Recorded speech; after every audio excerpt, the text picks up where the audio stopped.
When most people think about seagrass, they imagine swimming over swaying meadows of green that are hidden beneath the waves.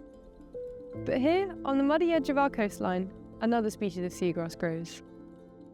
In the intertidal zone, exposed periodically by the tide, this seagrass creates a habitat that stores carbon, stabilises mud, and creates a feeding ground for a whole host of animals.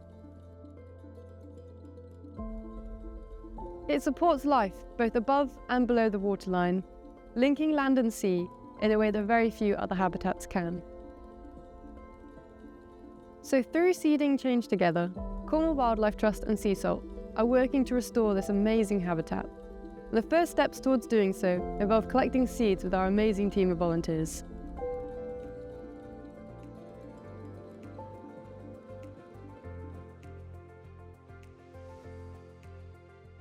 Hi, I'm Amy and we're here with Cornwall Wildlife Trust to collect seeds for seagrass restoration. It's been really fun so far. We've been scavenging along the seashore to collect seagrass, and then we're looking for the tiny little seeds within the seagrass blades which we can grow to restore seagrass beds across Cornwall.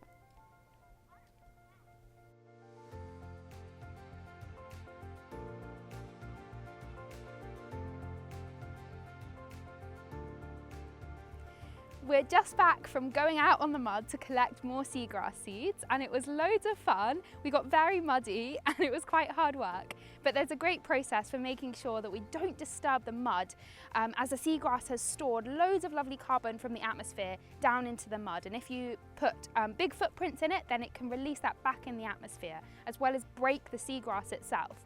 So we worked in a team to make sure we laid out a series of bodyboards which we walked along in our mud shoes, and then you lie down on the bodyboard and search for those seagrass seeds in amongst the bed of seagrass now the tide has gone out. And it was quite hard getting your eye in at first, but we managed to collect about 1,400 seagrass seeds which will be restored here in Cornwall.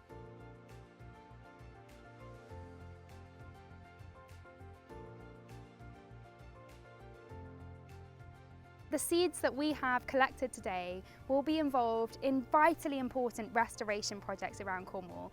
And who knows, maybe in a decade time I can come back and snorkel amongst thriving seagrass beds that I know I've contributed a tiny little part to.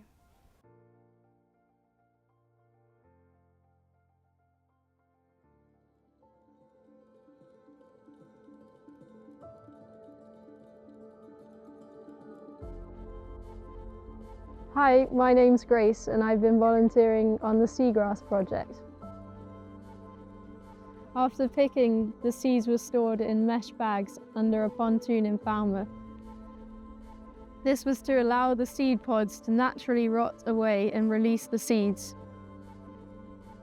So I was part of the volunteer group of seed sitters, where each session we would lift and clean the containers and sort through the mesh bags.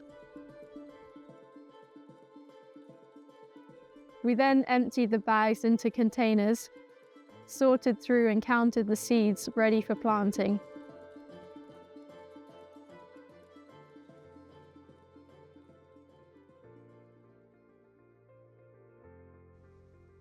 We've been out here today planting seagrass. We started by wading out into the estuary at low tide to collect buckets of mud, which we then brought back to shore to sieve to make this mud quite fine, to stop it clogging up the planting guns when they were filled. We then added the seagrass seeds to this mud and loaded it into the planting guns, and then headed back out onto the estuary to plant them into the ground. So we planted these seeds along transects using quadrats to standardise the amount of seeds per metre squared, and they are injected directly into the mud. It was super muddy work in some challenging conditions, but it was a lot of fun and everybody was willing to get stuck in. I think we're all really looking forward to coming back in the spring to see how these little seedlings are getting on.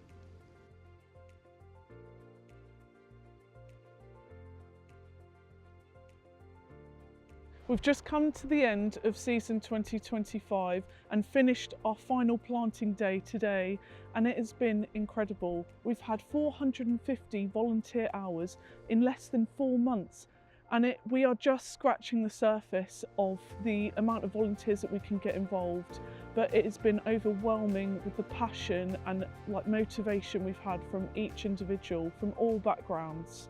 We really want to say a massive thank you to you all. We couldn't have done it without you.